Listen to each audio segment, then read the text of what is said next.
গুলশান লেকে আসছিলাম। এখানে সকালবেলার প্রকৃতি অনেক সুন্দর, খুব মজার। দক্ষিণা হাওয়া শুরু হয়ে গেছে, দক্ষিণা বাতাস অনেক মজা লাগতেছে। তো আপনাদেরকে চেষ্টা করালাম দেখাবার। সুন্দর পরিবেশ, চারিদিকে ইট পাথরের বিল্ডিং আর বিল্ডিং। আহা, চমৎকার চমৎকার।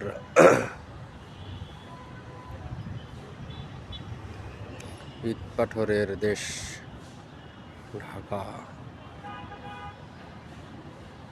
ঢাকার নাকি সবই ঢাকা, আমি তো ঢাকা কিছুই দেখতেছি না।